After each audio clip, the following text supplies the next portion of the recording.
Dans la soirée du dimanche 8 mai, Yannick Aleno a perdu son fils, Antoine. Celui-ci était âgé de seulement 24 ans et il a été percuté par un chauffard en plein Paris. Après avoir volé un véhicule dans un restaurant de luxe du 7e arrondissement de la capitale, le chauffard est rentré dans le scooter du jeune homme, arrêté à un feu rouge et a également percuté un taxi. Selon Le Figaro, le fils du chef est mort sur le coup et sa passagère a été transportée à l'hôpital. Le responsable, Francky D, est âgé de 24 ans et a été entendu, dans le cadre de sa garde à vue, ce mardi 10 mai, comme l'a rapporté Le Parisien. Selon le média, le chauffard, qui a été testé positif au test d'alcoolémie mais aussi pour les stupéfiants, n'a pas pu apporter de précision. Il était tellement ivre qu'il est incapable de se souvenir précisément des conditions dans lesquelles il a provoqué ce drame, peut-on d'abord lire.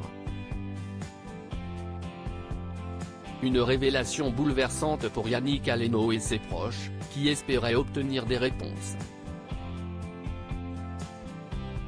L'interpellation de Francky D a été rendue possible grâce à un commissaire qui était là par hasard, en dehors de son service, explique Le Parisien. Selon les informations du journal, cette affaire a débuté par un vol assez rare, devant un restaurant péruvien, situé rue du Bac. Le jeune homme s'est présenté au voiturier travaillant pour l'établissement et lui a donné le ticket pour récupérer sa voiture, une Audi RS6 noire. Toutefois, il n'est pas le propriétaire de celui-ci puisqu'il s'agit d'un monégasque de 30 ans qui, lui, est toujours en train de dîner dans le restaurant, peut-on lire ensuite.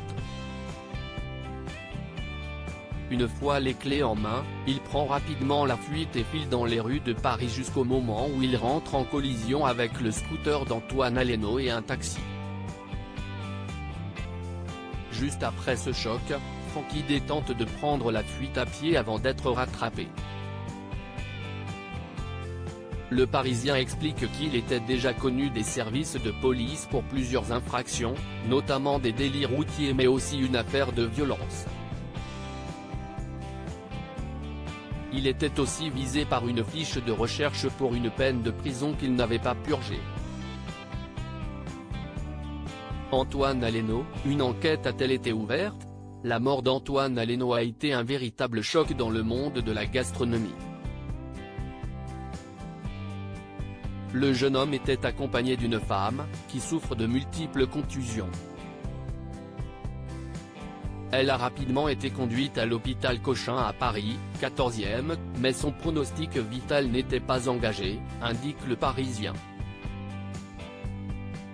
Le chauffeur de taxi n'aurait, quant à lui, pas eu de blessure physique mais a été hospitalisé par précaution. Francky D a été placé en garde à vue et devrait être déféré puis placé en détention provisoire. Une enquête pour homicide involontaire aggravé a été ouverte par le parquet de Paris. Loading Widget.